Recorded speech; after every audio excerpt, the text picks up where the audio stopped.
Hello, everyone, and welcome back to our study of the Law of Moses.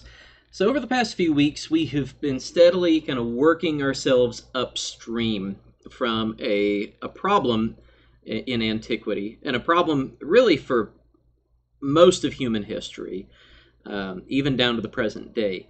We started with debt slavery a few weeks ago, and we talked about a lot of the common causes of debt slavery.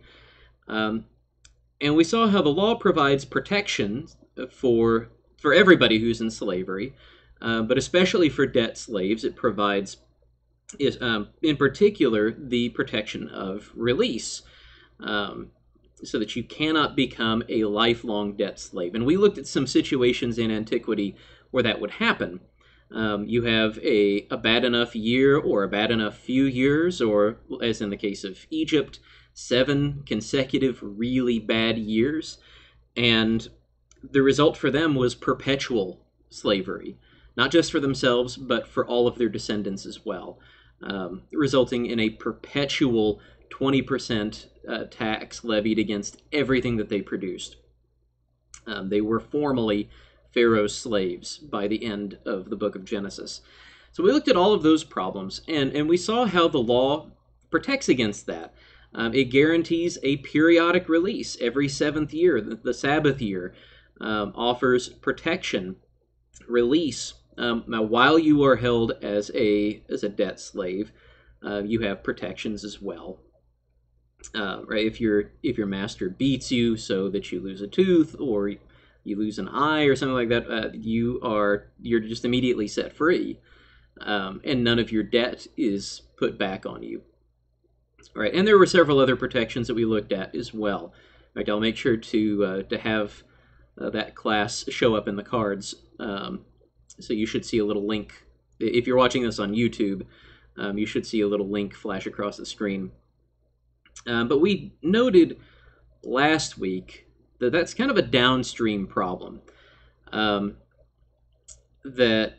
if you have people who wind up in situations where they take on a lot of debt, then that's going to lead to slavery. So we looked at debt last week and how the law also takes an interest in preventing people from getting into debt by doing things like banning usury. It also takes an interest in freeing people from debt. So that same periodic release, the Sabbath year, is not just a release from debt slavery, but it is also a release from debt at all.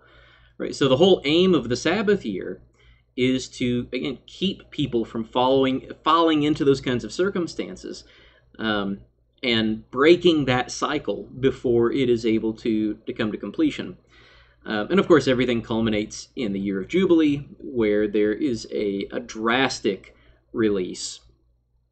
So we have seen all of these protections, but we've seen also how things ultimately, go back to poverty.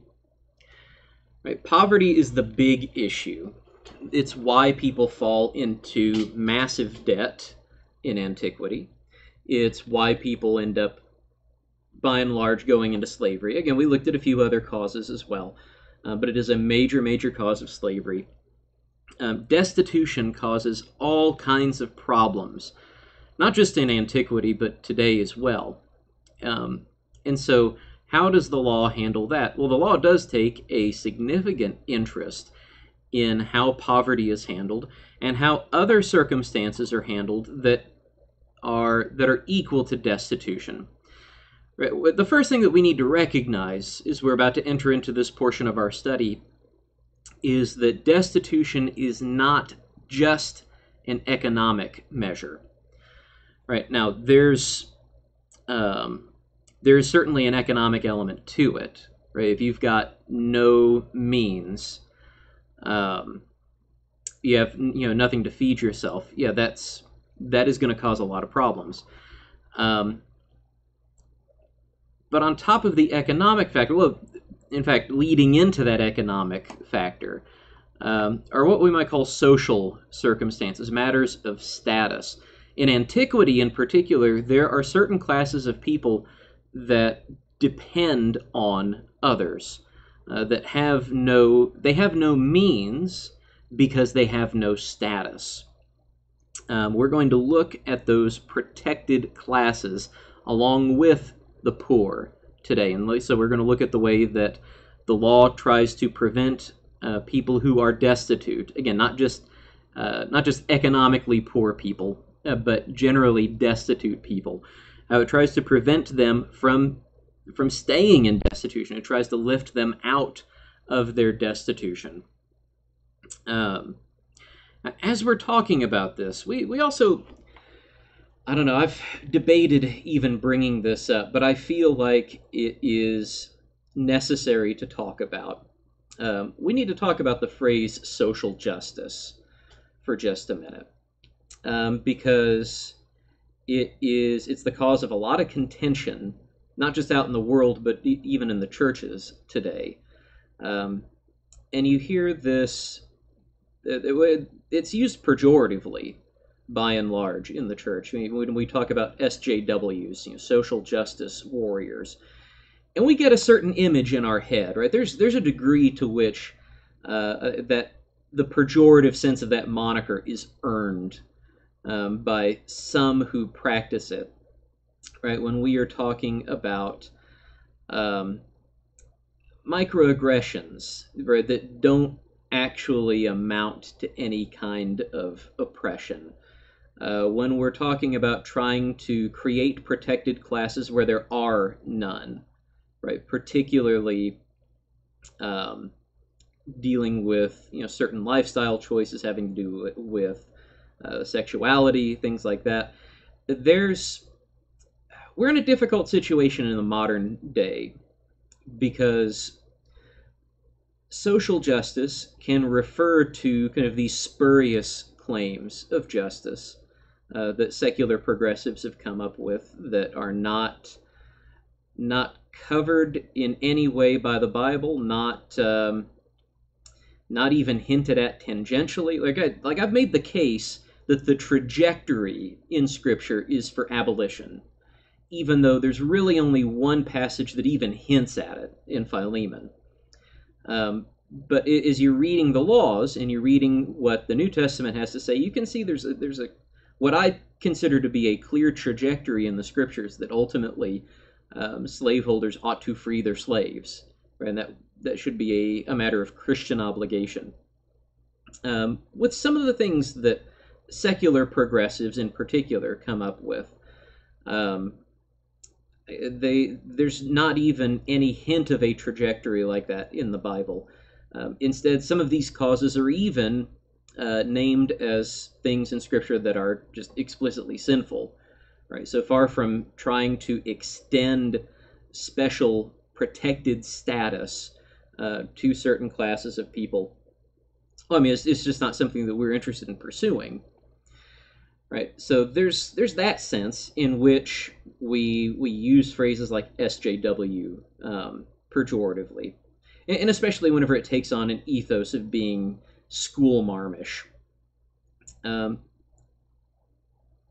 in doing that, I fear that we pretty often throw out the baby with the bathwater, because there is a very real sense in which we as Christians ought to be about social justice.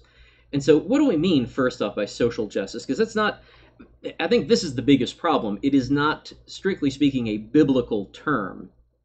But it's not a biblical term, kind of in the same way that the Trinity is not a biblical term. In that, yeah, you don't see that word explicitly appearing in any of our translations, but it is a biblical concept nonetheless.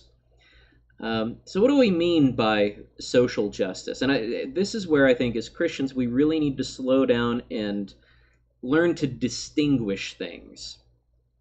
All right, we are not talking about trying to extend protections to classes that should not be protected classes. What we are talking about is the very real biblical principle that there is such a thing as a protected class. In fact, the Scriptures name several classes of people who are to be protected. And that matter of protecting those classes is something that's done at a macro level. So whenever we ask, well, why not just use the term justice? Justice, the term justice just by itself can both be too broad and too narrow at the same time. It's too broad in the sense that, again, the word justice refers to all matters of justice. When we're talking about social justice, as we're going to see in this week's class, we have a pretty narrow range of things in mind. Whenever the Bible talks about, or whenever the law of Moses talks about protecting certain classes of people, there's a narrow, well-defined range of things in mind. It's not just some nebulous thing. So that's the sense in which the word justice, just by itself, is a little too broad. It encompasses way too much. It's also too narrow in a persuasive sense, right? In the way that we think about it. Whenever you hear the word justice, right, in our culture, that tends to evoke law enforcement officers, law courts. That tends to evoke individual personal justice, right? Like the murderer has been brought to justice, right? Dealing with crime, or even in some cases dealing with civil suits, where so and so is injured by another person and they sue and they get justice. Right, those are a couple of narrow senses in which we tend to use the word justice, and that misses the mark in what we're going to be talking about today. Right, we're not going to be talking about matters of criminal penalties. We're not talking about criminal law today, and we're not talking about civil law either. Not in the sense in which we are used to talking about civil law, right? Where another private citizen wrongs you and you take them to court and it's adjudicated in that way. Social justice, in fact, rarely, or at least ideally, should rarely involve law courts or enforcement officers or anything of the sort. Social justice, as we'll see it as it's presented in the scripture, is more a matter of how things are constructed. In fact, it's more of a legislative issue than a judicial issue. It is a matter of giving justice to certain classes that the law of Moses prescribes we ought to take special care of. So as Christians, for us to speak intelligibly, biblically, about social justice, that's what we mean. We mean society writ large, and the church in particular, giving justice to those who belong to the protected classes. Right? So who are the protected classes? Generally, as you'll see when we go through the law, we're talking not just about the poor, but we're also talking about widows, orphans, and sojourners. We should note, by the way, and we'll probably take a separate class to talk about sojourners and some specific laws and specific stories dealing with sojourners, just because it is kind of a hot button issue in society today. How do we deal with immigrants? How do we classify them? What rights, if any, do we afford them? What status do we afford them? How do we go about doing that? So we'll deal with that in its own class. But we should note here, just while we're at the outset of this, sojourner does not just mean somebody who's passing through. It has that implication in English. If someone is sojourning, they're traveling. Right? And kind of our expectation is, well, they travel in and then they better travel out. Right? They can pass on through, but they better not stay. Right? That's kind of that's what sojourner evokes for a lot of us, I think. That's not the way it's handled in the Bible. Right? You look at Jacob whenever he enters Egypt, and he tells Pharaoh that he has been sojourning in the land of Canaan. And we know that he was a sojourner in Paddan Aram before Canaan. It was as he was living with his uncle Laban. Well, how many years did he spend in those places? I mean, those are like the two places that he lives his whole life before getting to Egypt. He is a sojourner the entire time. He is a sojourner for his whole life. I think at the time he's talking to Pharaoh, if I remember correctly, he's, 130 years old? And he lives to 147? I might be misremembering that. But that's a long time to be traveling through. That's not what sojourner means. Sojourner just means that you are in a place that is not naturally your home. Right? You are not in your homeland.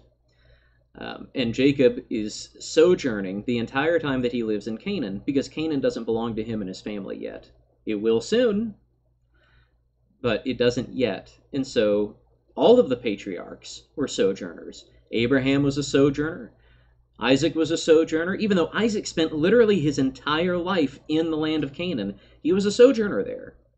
And Jacob was a sojourner. Right? That's something that gets just reiterated over and over again.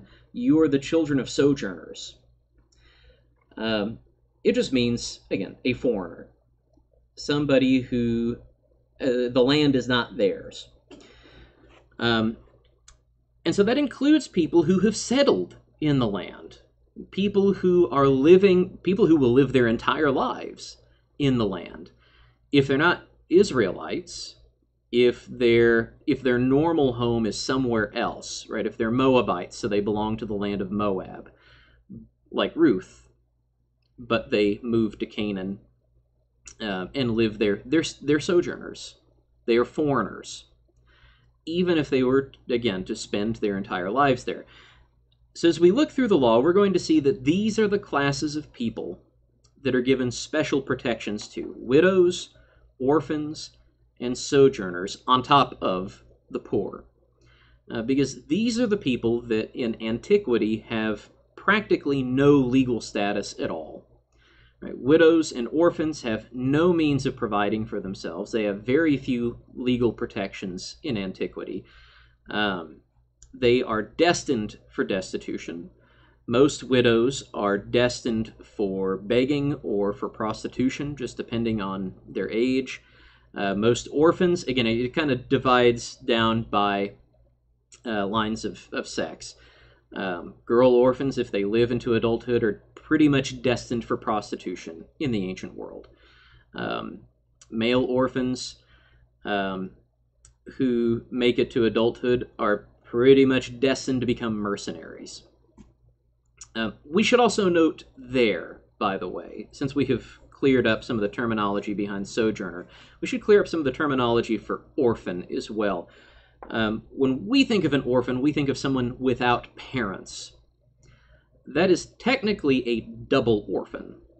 To be orphaned, even in the modern sense, even in a modern legal sense, to be an orphan, you just have to lose one parent. There is no Hebrew word that means orphan in the way that we use orphan today in English. The word that is almost always translated orphan, if you have the word orphan appearing in your English Bibles, it's the Hebrew word for one who is fatherless. Because remember, in antiquity, everything is centered around the patriarch of the family, the man of the house. He is the one who is primarily responsible for providing for the household. He's also the one who enjoys all of the legal privileges and economic privileges. And so whenever a man dies, he leaves orphans behind, and he leaves a widow behind.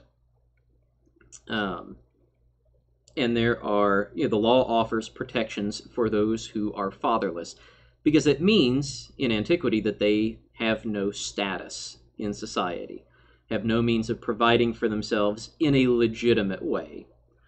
Again, there's, people will do whatever it takes to eat and to live.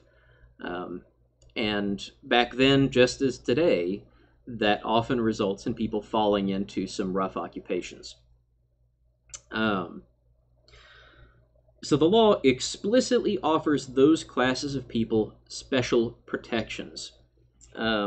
one of the common objections to this way of looking at things, by the way, is, well, that looks at people as groups and not as individuals. I've got two answers to that.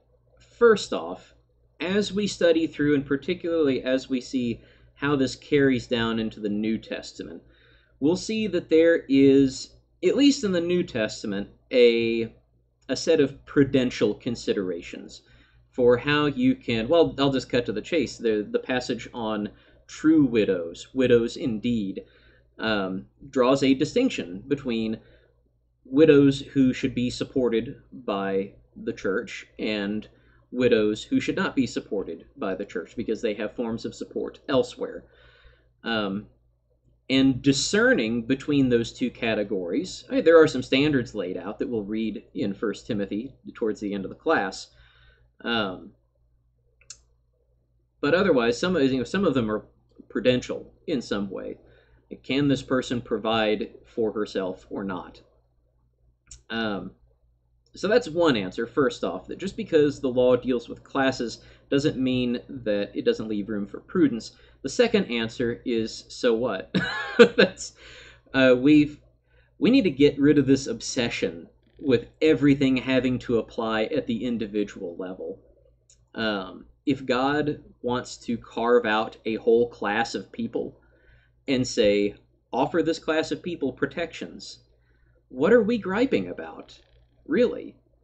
I think we get upset whenever we perceive that someone else is getting an unfair advantage, and I don't know, maybe so and so is a well-to-do widow and doesn't really need the protections.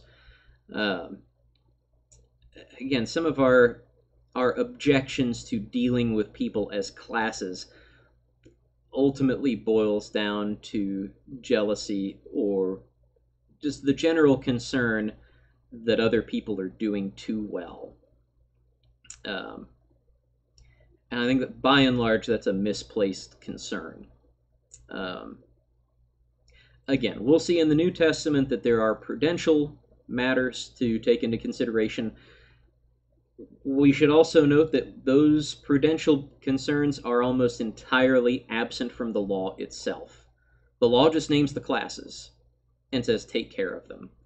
The bigger concern is not some well-to-do widow or some well-to-do orphan who games the system, because that's not the norm in antiquity. The bigger concern is what's normative, that widows and orphans and sojourners and poor people have an absolute rotten time of it. And so Israel as a whole, as a society, is to protect and take care of those classes of people. And if we want to act like someone is getting unfair advantages by having these kinds of protections put in place, we really just have to ask ourselves, would I trade places with that person? Right? If widow so-and-so, or if that Moabite, or if that Mexican, to put it in a modern cast, if we think that they're getting too uppity and they've got too many privileges and things are stacked against me, the white guy who comes from a landed family, I just have to ask myself, would I honestly trade places with that other person? Would I trade circumstances? And I think if we're honest with ourselves in a lot of those cases, the pretty clear answer is no. All right, so that's enough prefacing, I think. That's enough hemming and hawing.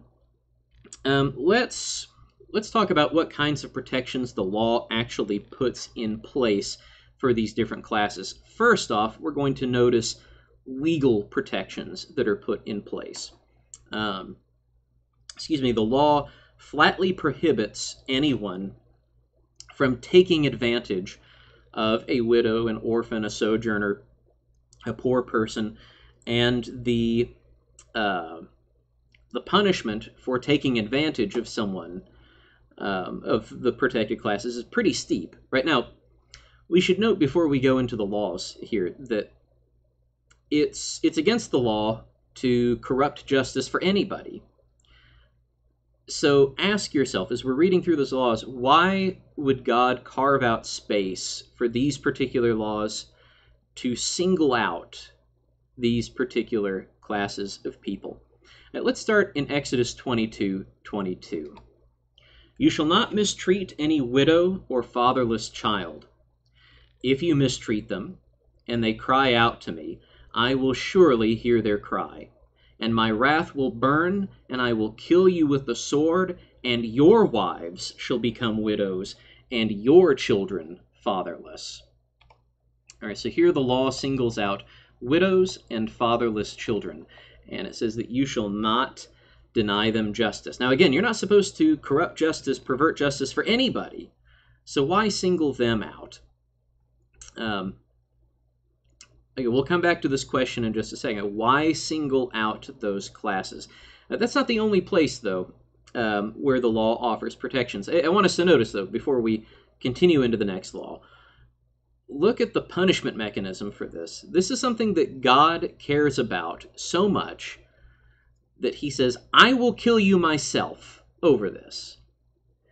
There are a lot of laws that we see that there's a social enforcement mechanism. If I like to go back to the laws about sexuality, right? If somebody's caught engaging in some of those, they're supposed to be cut off from the congregation of Israel. Right? Excommunication is a big punishment in the law. Right? In fact, the two most common punishments are excommunication and death. And for cases that are not that extreme, pay a fine. All right, so all of these things that are socially enforced. In this case, God himself steps in.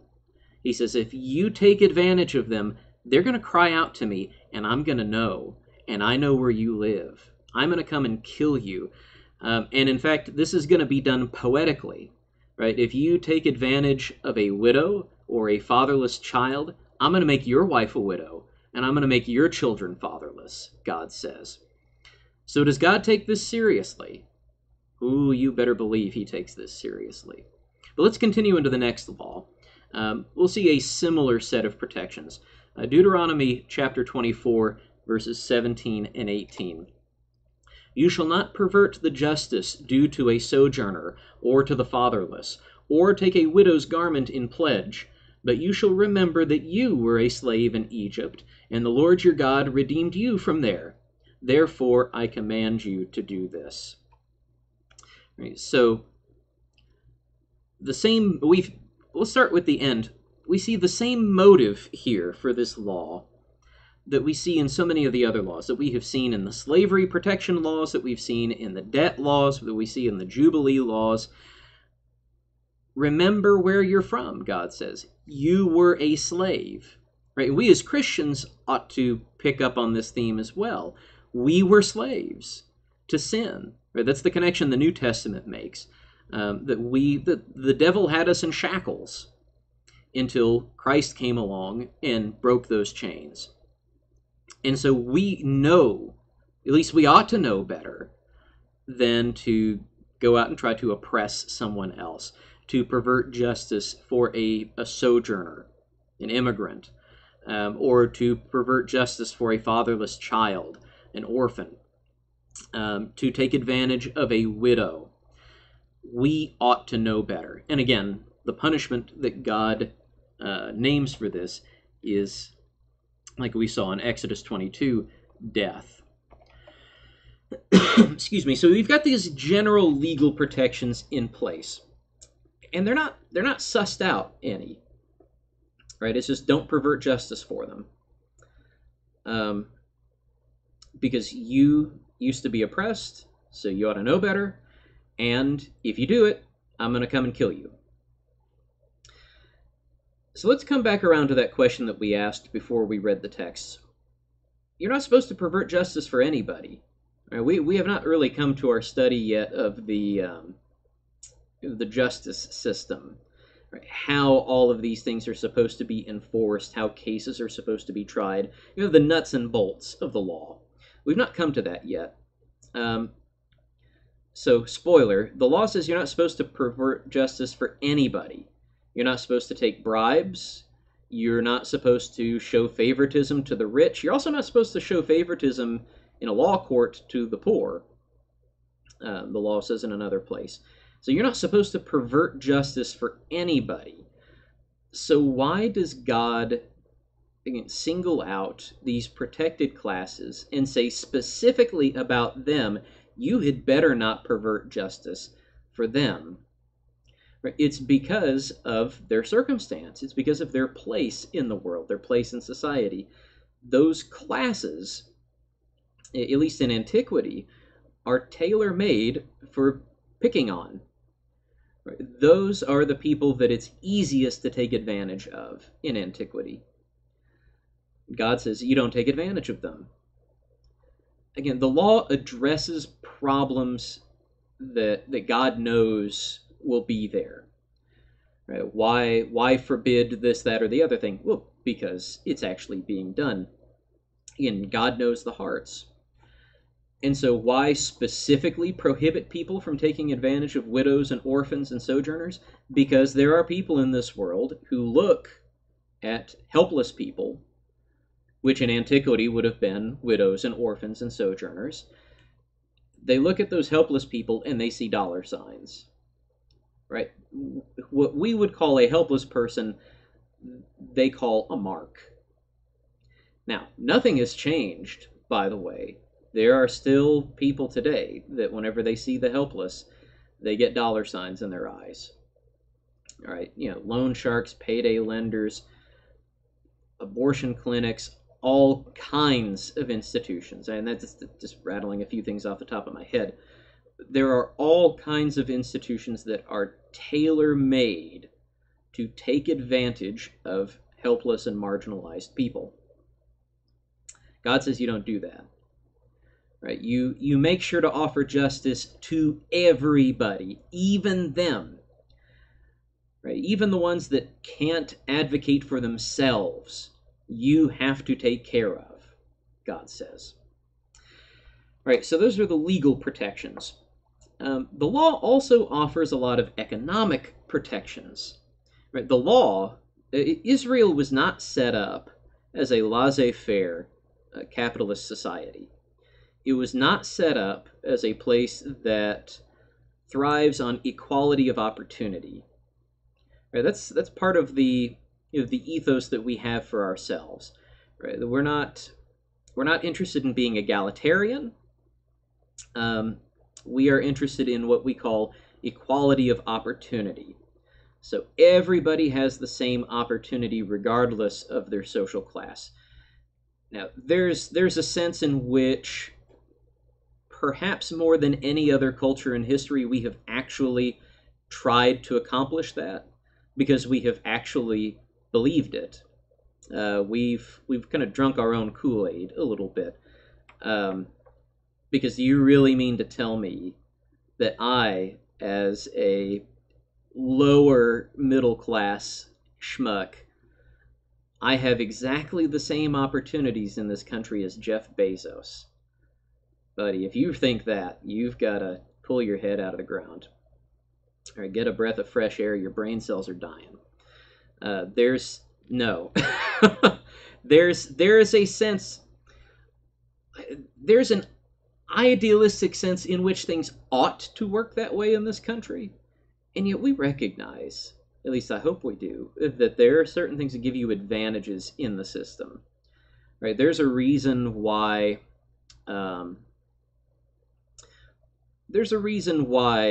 For example, Jeffrey Epstein ended up the way that he did.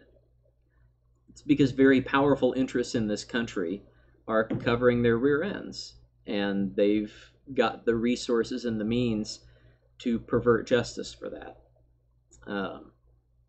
Again, I feel like that was a big mask-off moment.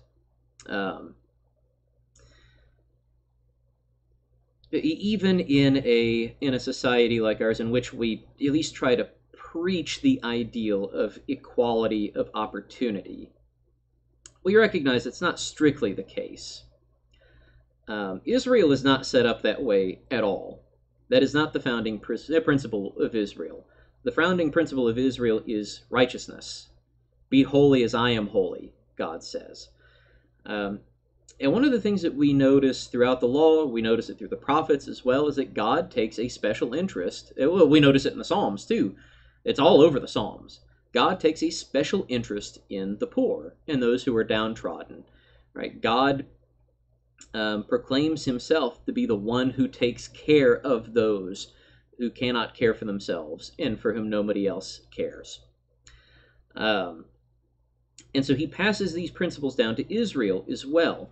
Not only are the fatherless and the widow and the sojourner to have equal legal protections under the law of Moses, they are also to enjoy economic benefits that are targeted to them. This is where I think maybe the law starts to get a little uncomfortable for us. But it's built into everything about the way that Israel is organized, even the way that Israel counts time. All right, we saw this already, that the Sabbath year offers some explicit protections for those who are in slavery and those who are in debt. We'll see here in just a minute. The Sabbath year also offers some protections, some special benefits for those who are members of the protected classes. But we're going to see that the law of Moses bakes these concerns into the calendar, even beyond just the Sabbaths and the Sabbath years. We should note, by the way, just as we have over the last couple of weeks, that the Sabbath is also designed for this, right? Even the Sabbath day, that you're not only supposed to take a rest for yourself, but you are also supposed to give rest to those who are working for you, like your slaves and your children. Excuse me. But we're going to see that this social justice concern is baked into just the very way that Israel is supposed to keep time. We're going to look at all of the feasts of obligation, what we sometimes call the traveling feasts. So the Passover, the Feast of Weeks, and the Feast of Booths, or Feast of Tabernacles, depending on your translation. These are the three feasts for which you are required to go to Jerusalem. And as we've studied them already in this class, we see that there's a religious significance to these feasts. They are there to offer sacrifices to the Lord. But one of the things that the law lays out is that these feasts are also designed to give justice to the sojourner, the widow, the orphan, the poor in the land. Let's start we're going to go to the Feast of Weeks, and we're going to start in Deuteronomy chapter 16, verse 9. You shall count 7 weeks. Begin to count the 7 weeks from the time the sickle is first put into the standing grain. Then you shall keep the Feast of Weeks to the Lord your God, with the tribute of a freewill offering from your hand, which you shall give as the Lord your God blesses you. And you shall rejoice before the Lord your God, you and your son and your daughter, your male servant and your female servant, the Levite who is within your towns, the sojourner, the fatherless, and the widow who are among you, at the place that the Lord your God will choose to make his name dwell there. You shall remember that you were a slave in Egypt, and you shall be careful to observe these statutes. You shall keep the Feast of Booths 7 days, when you have gathered in the produce from your threshing floor and your winepress. You shall rejoice in your feast, you and your son and your daughter, your male servant and your female servant, the Levite, the sojourner, the fatherless, and the widow who are within your towns. For 7 days you shall keep the feast to the Lord your God at the place that the Lord will choose, because the Lord your God will bless you in all your produce and in all the work of your hands, so that you will be altogether joyful. All right, so the Feast of Weeks and the Feast of Booths, first off, notice that they are These are set up as harvest festivals. Well, not exactly harvest festivals. Well, yeah, both of them harvest festivals. So they're both tied to the natural cycle of bringing in your produce, what the land's wealth really consists of. Remember, when we're talking wealth in the ancient world, we're talking, the wealth of the land. We're talking produce. We're talking livestock. We're talking in agricultural terms, right? So these are celebrations of Israel's wealth that God has given them. And notice the way that both of these feasts are laid out. Right? The feasts both contain peace offering portions, meaning that, remember, if you go back to the peace offerings that we talked about in Leviticus, you bring the sacrifice and you offer it, but it's not a whole burnt offering. Right? It's a covenant meal that you partake in. Look at the way that Deuteronomy lays out the pattern of this celebration. It is not, whenever you offer the peace offerings, whenever you eat the feast, it is not just for you and not just for you and your kids. It's not even just for you and your household, right, which would include your slaves as well. It is for all of your household, plus the Levites that are with you, plus the sojourners, plus the fatherless, plus the widows. They have a share in this feast. And where is that share coming from? Right? It has to be from the shares of those who have means. Right? Think about it in practical terms. Right? What share are they going to be bringing in if they own nothing? Right? If they're powerless and destitute in the land, if they have no possession, they're not bringing their own peace offering. Right? They are there to participate in the peace offering with you. Right? They are there on the charity of others. Right? They are there feasting, again, at the charity of others. That's baked in explicitly, again, into the laws for the Feast of Weeks and the Feast of Booths. Now, if you go a little earlier into Deuteronomy 16, or actually, we'll pick up right after where we left off in Deuteronomy 16. We'll be in a few places in Deuteronomy 16. You'll see that the other Feast of Obligation, the Passover, or the Feast of Unleavened Bread, which it's concurrent with, it's not explicitly named there, but it is strongly implied there. First off, it's strongly implied by association. Go to Deuteronomy 16, verse 16. 3 times a year all your males shall appear before the Lord your God at the place that he will choose, at the Feast of Unleavened Bread, that is Passover time, at the Feast of Weeks, and at the Feast of Booths. They shall not appear before the Lord empty-handed. Every man shall give as he is able, according to the blessing of the Lord your God that he has given you.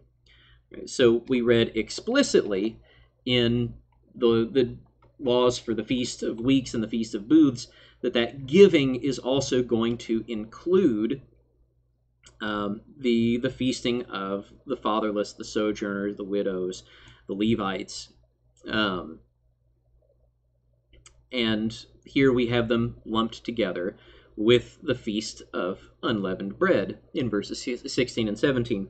So if you go earlier in the chapter, the Feast of Unleavened Bread, the Passover, is the first of the Feasts of Obligation that are laid out there in Deuteronomy 16. I want us to pick out something that God says in verse 4. No leaven shall be seen with you in all your territory for 7 days, nor shall any of the flesh that you sacrifice on the evening of the first day remain all night until morning. Now, I want us to consider that statement for just a second.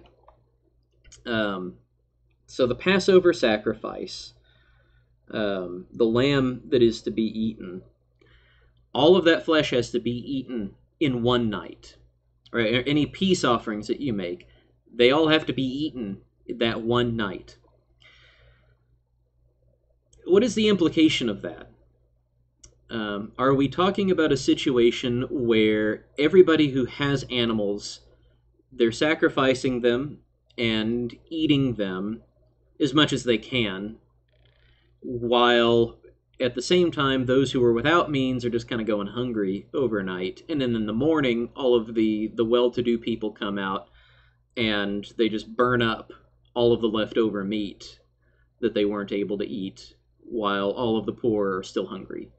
Is that the situation is that the circumstance that we envision as we read this? I don't think that we have good reason to envision it that way.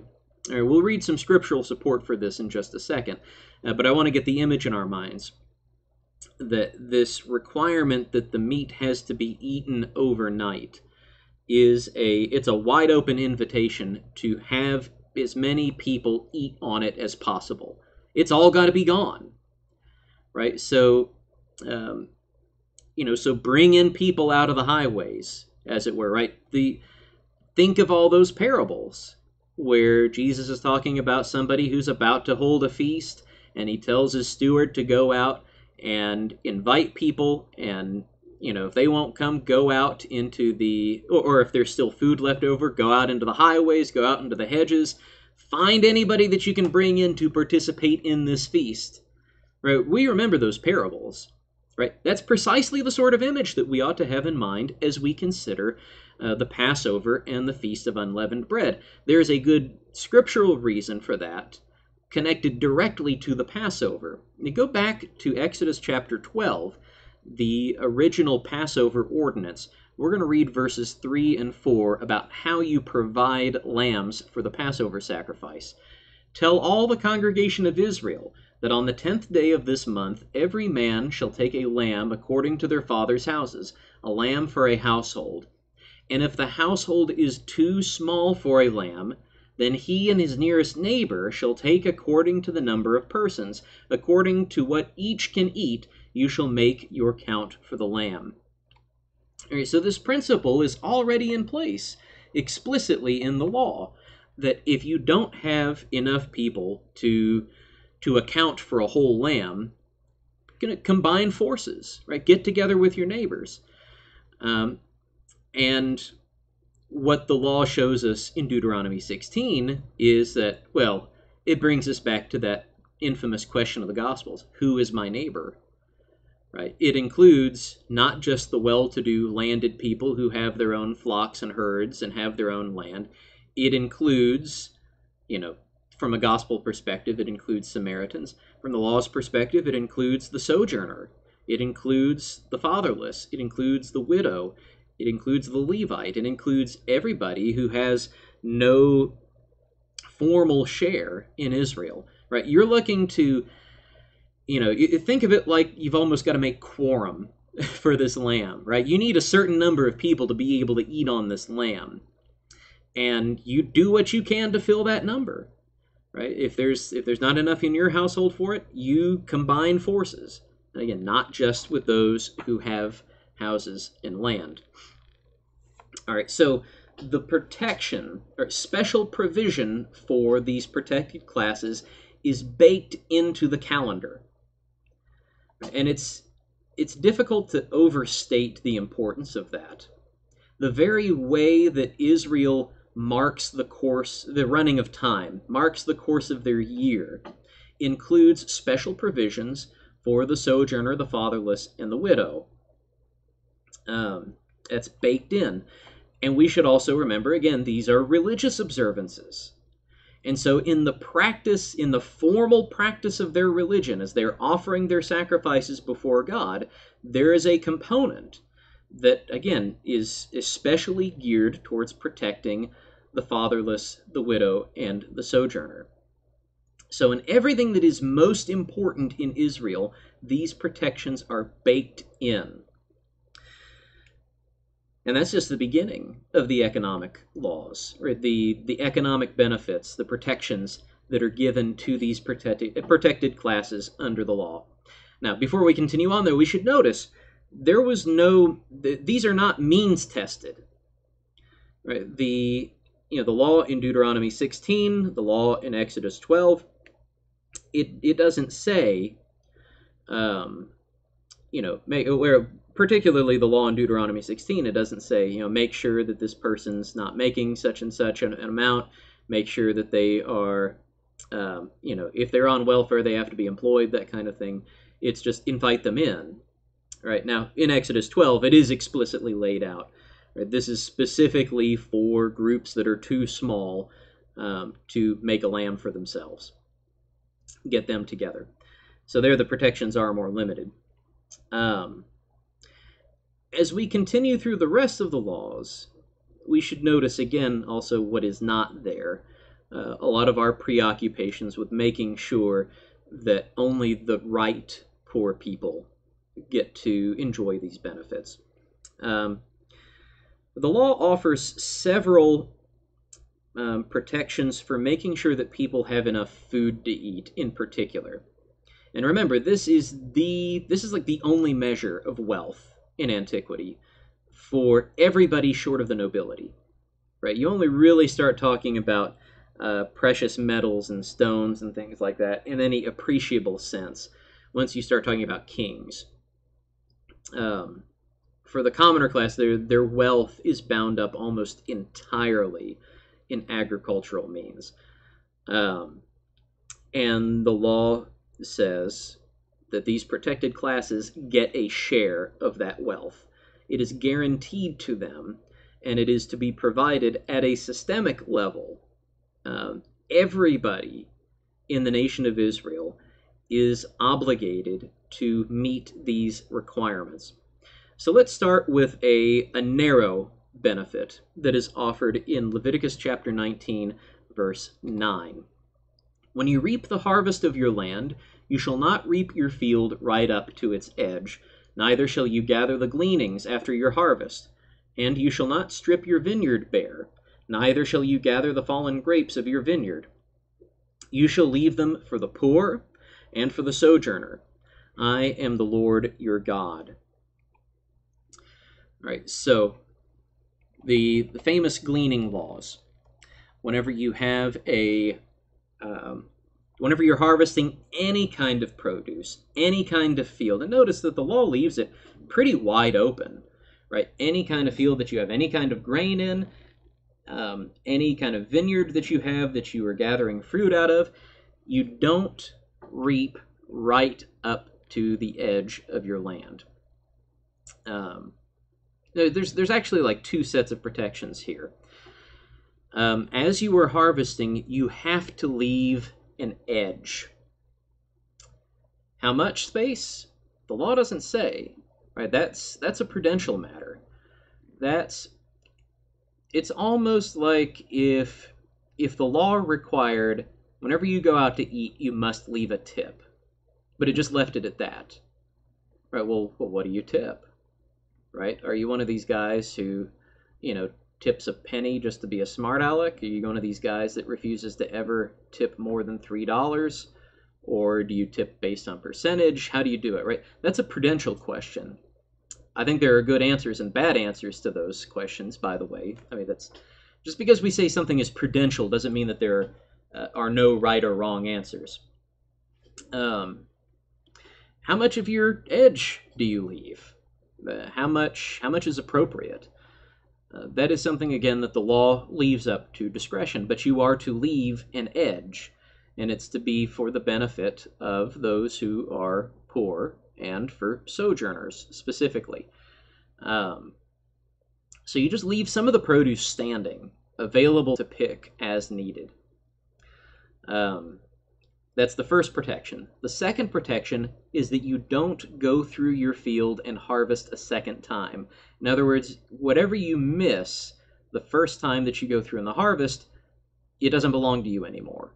You don't go back through and pick up the gleanings. And specifically for vineyards, you don't pick up fallen grapes. Anything that falls on the ground, you just leave it there.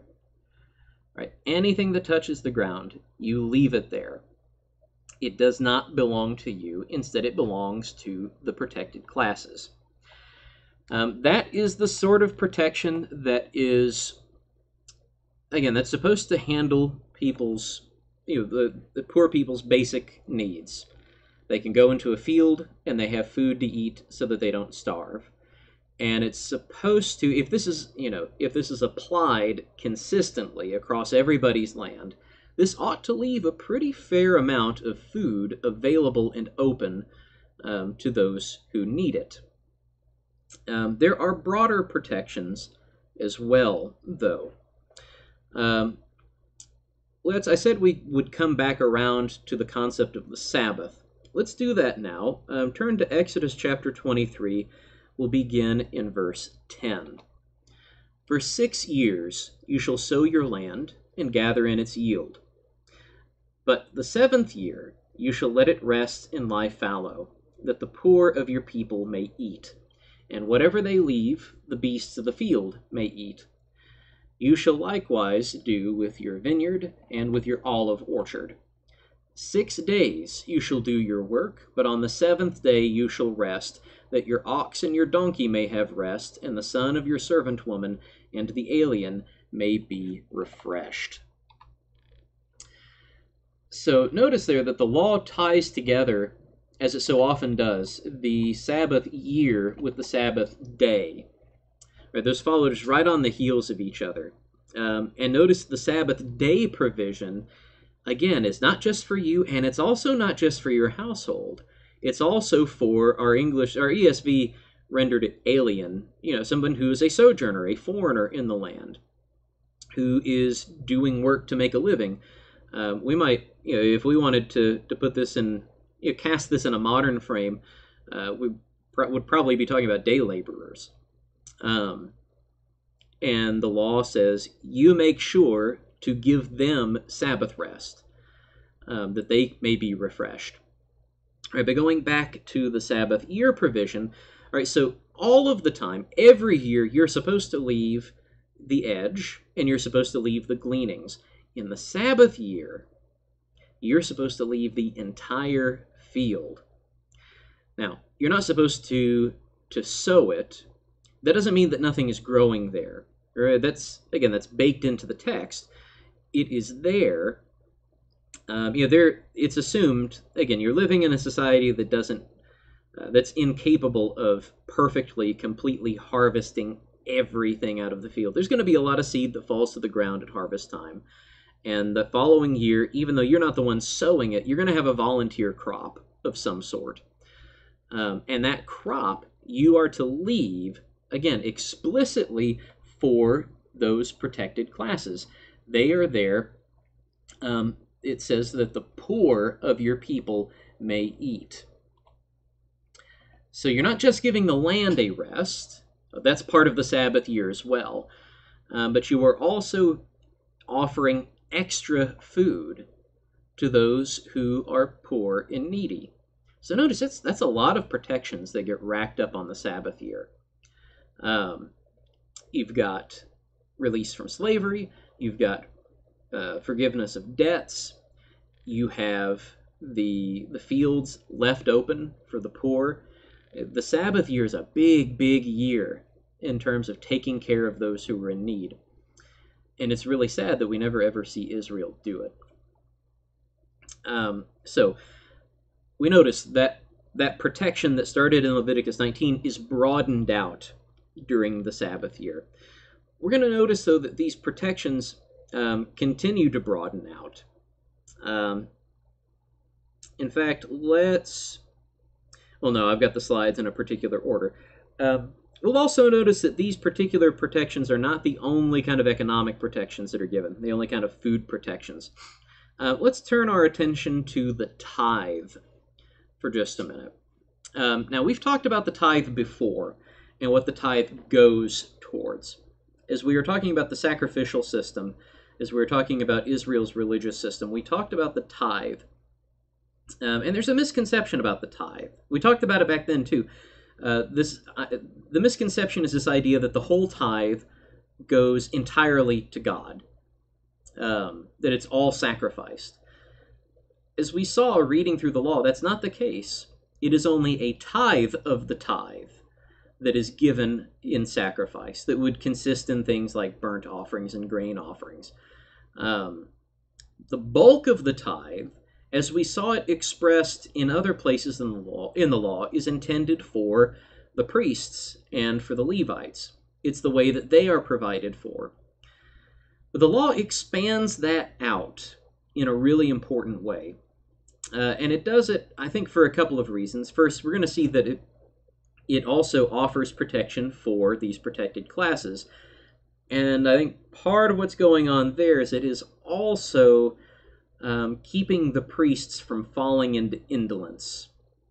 Now, this is needed because, as we see later on in Israel's history, because they don't follow these kinds of laws appropriately, the priesthood does fall into indolence.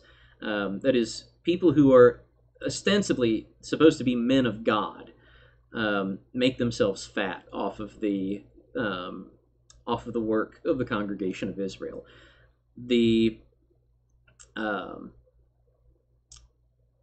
I've gone and forgotten his name. The priest in Samuel's time, was it Phineas or was it Eli? I've gone and forgotten it. But the priest who raises Samuel, remember, his sons were corrupt and they were indolent. They would take extra portions out of the sacrifices to eat for themselves. They would take advantage of people, doing all kinds of rotten things. And then the priest himself, remember how he dies. It's because he falls off of the wall and breaks his own neck, and it's because he's incredibly fat. Because he has lived a life that is entirely too easy.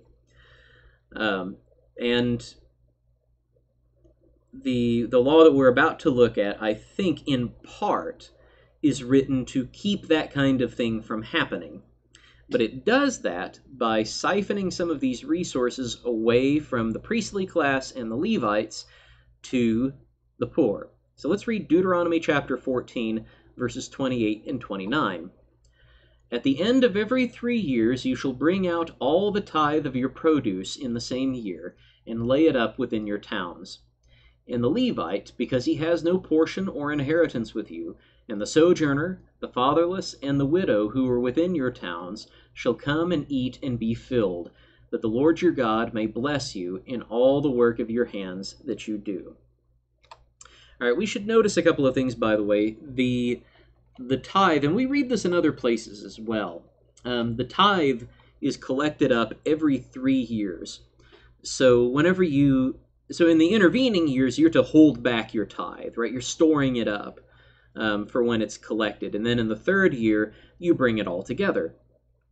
And the way that this works is everybody brings all of their tithe together into communal storehouses.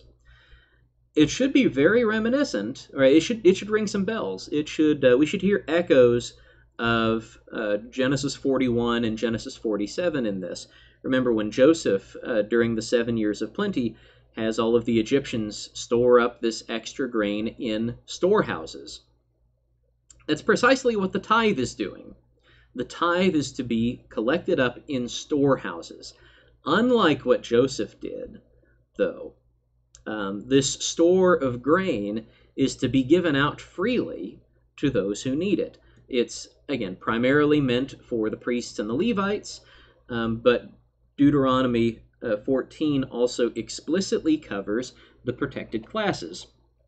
You've got the sojourner, you've got the fatherless, you have the widow. All of these classes are given access to the produce of this tithe so that they have something to eat. And again, it's laid up every 3 years. So this is something, again, you look at all of the protections that are being kind of stacked up in favor of these protected classes.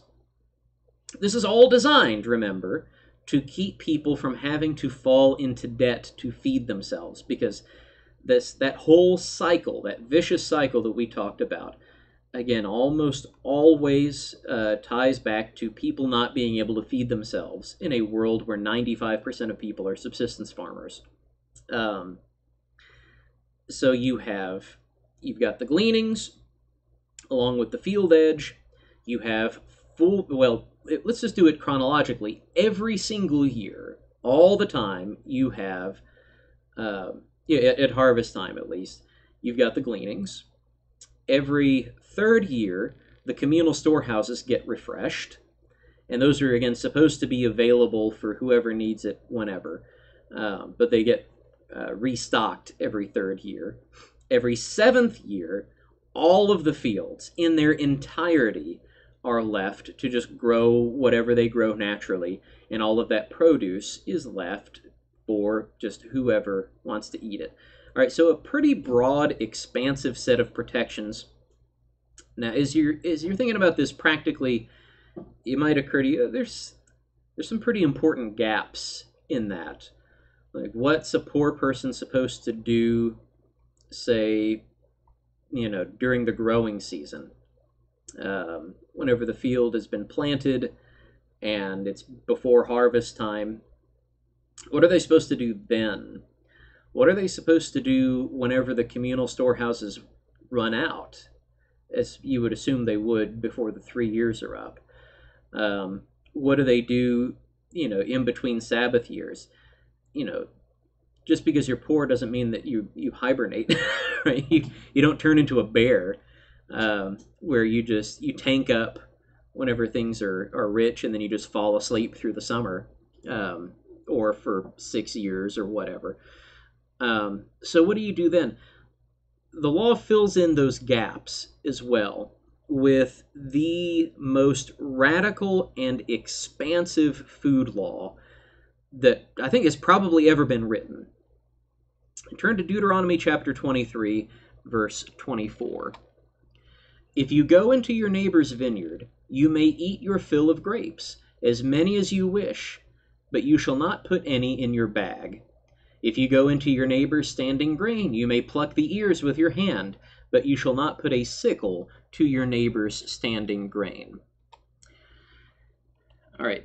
You caught that, right? That what the law provides for is universal grazing access. Everybody in Israel has access to graze themselves in every field of Israel, right? You go somewhere, if you're walking through a field and you're hungry, you can pluck some heads of grain and rub the chaff out in your hand and eat some of the grain, right?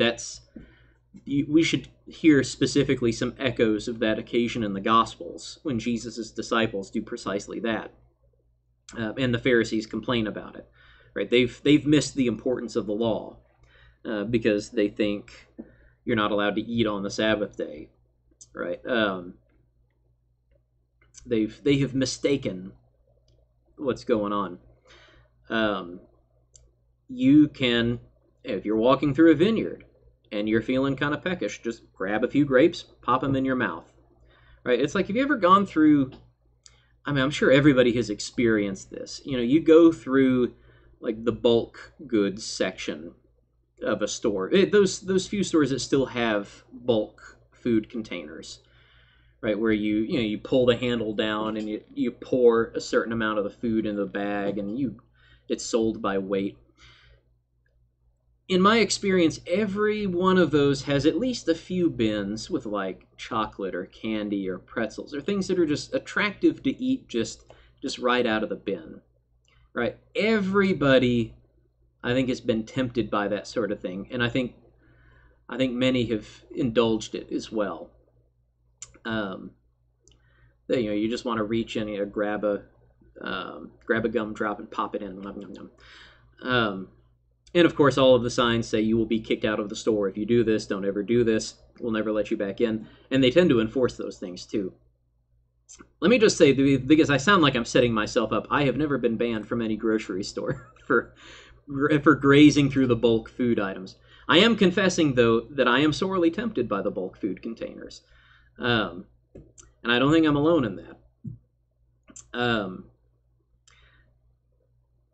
But what the law provides for is, if you want to graze, graze. Right? If you're hungry going through the field, if it's not yours, that's okay.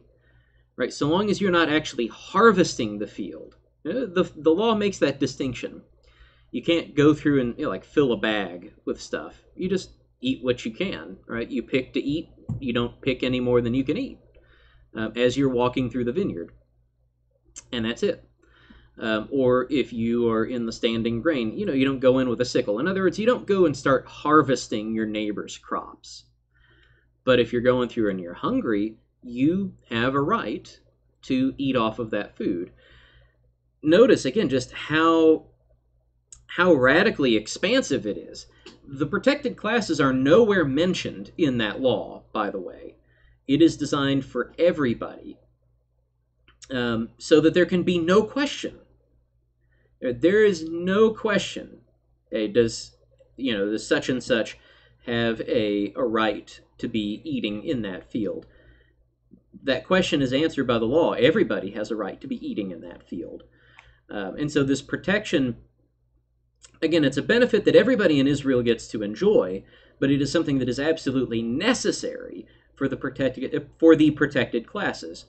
When they go through a field, it doesn't matter what time of year it is. It doesn't matter if it's harvest time or if it's the growing season. If there's fruit on the vine, if there is grain on the stalk, they are free to eat it. That is a radical, radical law, and it offers a great deal of protection for those who are in the lower classes and the marginalized classes. And that makes the whole system tenable, because for a big chunk of the year, they can just go around grazing as they need to. And then whenever the harvest passes, the gleaning laws are then designed to make sure that there is something left during and after the harvest for the poor to eat on. And then after the harvest and before the growing season, whenever things are on the vine or on the stalk, then you've got whatever is in the communal storehouses. Again, this is something where pretty much every point of the year is covered in some way or another. And then we have seen the other protections that are built in, like in the chapter with the Jubilee laws, Leviticus 25, right? If you see, your brother goes destitute next to you, you are to provide for him, right? And if you have a situation that ultimately turns into somebody's got to borrow, if you are of means in Israel, you are required to lend, and you are required to do so without charging interest, and you are required to forgive that debt on the Sabbath year. So just a whole host of protections meant to keep people from falling into abject poverty, complete destitution, so that it breaks this cycle where people get themselves into just unpayable debt and wind up enslaved. Excuse me. All right, so guaranteed food for everybody. We have a couple of other sets of economic protections that we're going to move through pretty quickly now, because I see we've been going pretty long here. Let's turn to Deuteronomy chapter 24. We're going to read verses 14 and 15. You shall not oppress a hired worker who is poor and needy, whether he is one of your brothers or one of the sojourners who are in your land within your towns. You shall give him his wages on the same day, before the sun sets, for he is poor and counts on it, lest he cry against you to the Lord and you be guilty of sin. All right, so the law specifies payment protection. This is a big deal in every day and age, right? Even to this day, wage theft is the single largest category of theft in the United States. That is, employers withholding wages from their employees. I remember reading in James, it was James 5, or the wages of those who've worked for you that you've held back cry out against you. This has always been a big deal. The law requires explicitly you have to keep up with payments for those who are working for you. And for those who are poor, now what's that mean? Right? There's a prudential element to it. But if you gather that this guy who's working for you is poor, you pay him daily. And you make sure that he gets his money, he gets his food, whatever you're paying him in. make sure that he gets it every single day before the sun sets, because he's poor and he counts on it. All right, so guaranteed payment protection under the law of Moses. There are other economic protections as well. So we've already talked a little bit about debt protections, like the usury laws. You're not allowed to charge interest.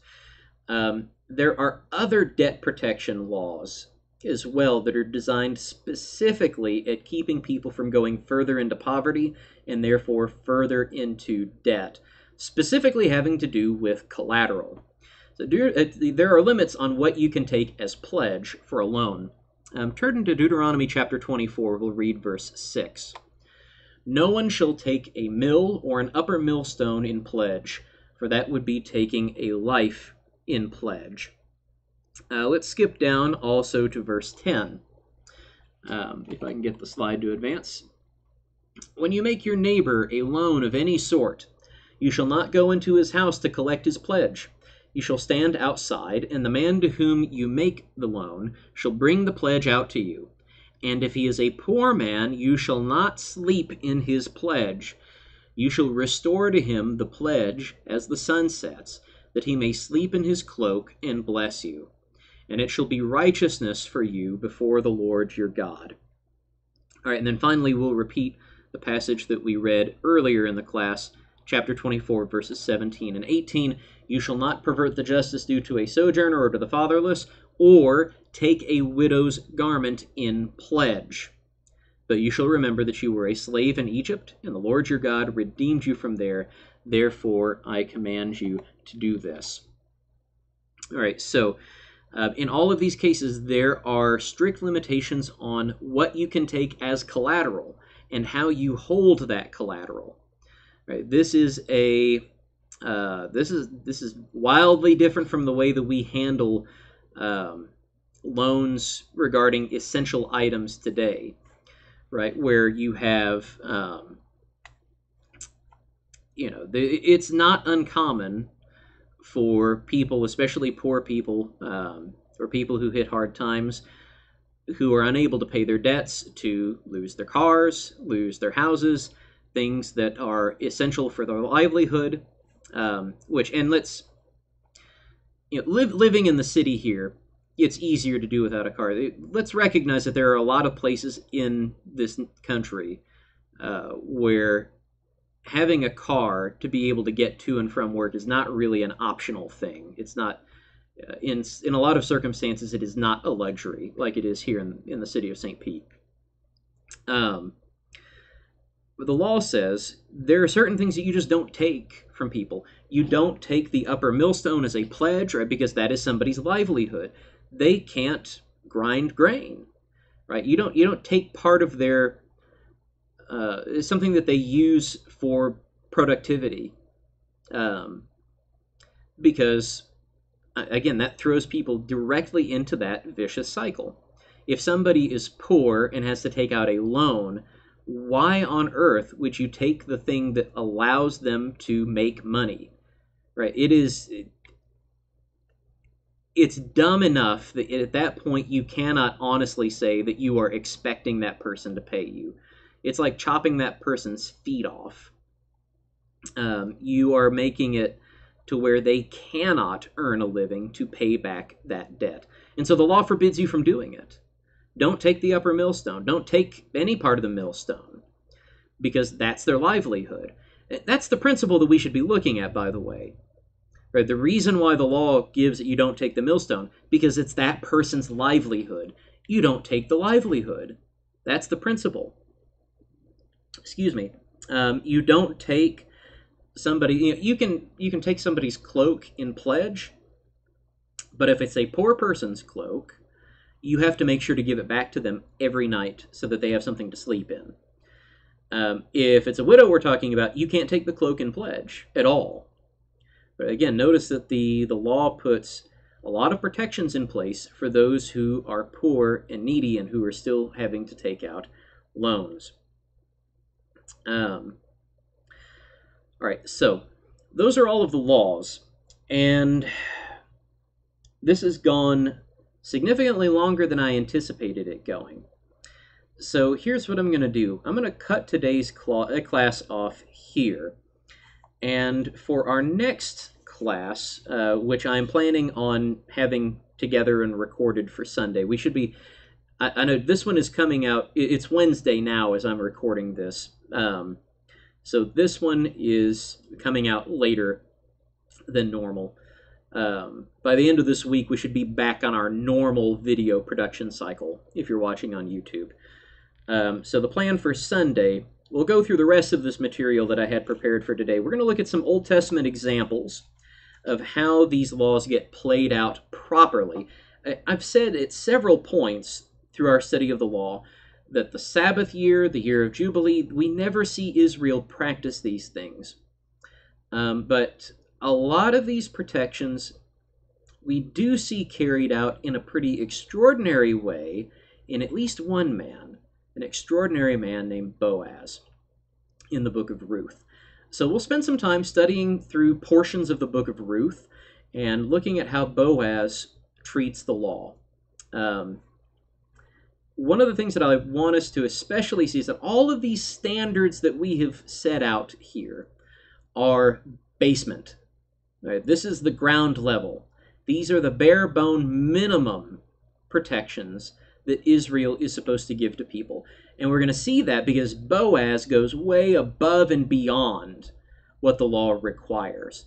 And so the story of Israel tells us we should not be looking at, well, where's the floor at? I want to stand on the floor.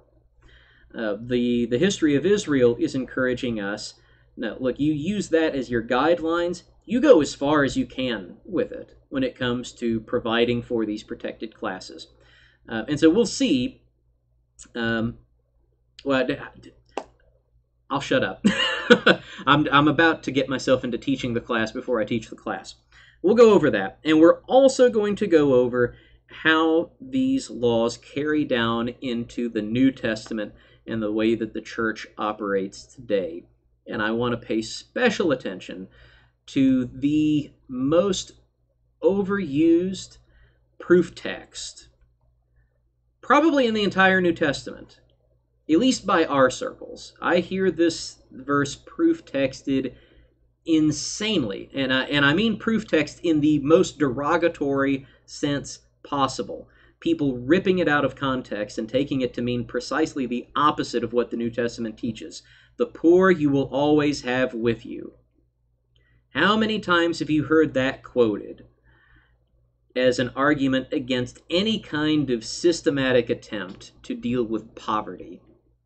Right, and of course we just ignore, right, if we want to do that, we have to ignore that the law of Moses does try to systematically combat poverty. That's what's happening. This is social justice that we are talking about. It is not just individuals doing their part. The whole nation is required as a nation to protect these whole classes of people. And in the modern day, especially those of us that are of a more politically conservative bent, if we're not careful, we get this attitude like, oh, that's just a fool's errand. We shouldn't be trying to combat poverty or address it in any systemic way. No, that's futile. The poor you will always have with you. We're going to address that on Sunday and get, first off, the full context of what Jesus is talking about in his conversation there, as it's recorded in the Gospels. And then we'll see where the rest of the New Testament goes, playing off of these protected classes laws that we've looked over in the Law of Moses today. So that wraps us up for now. And I look forward to seeing you all, many of you in person on Sunday. Those of you that are not able to be here in person, I look forward to seeing you here over YouTube or whatever recording format that you're listening to. Until then, take care. We'll be praying for you. Bye-bye.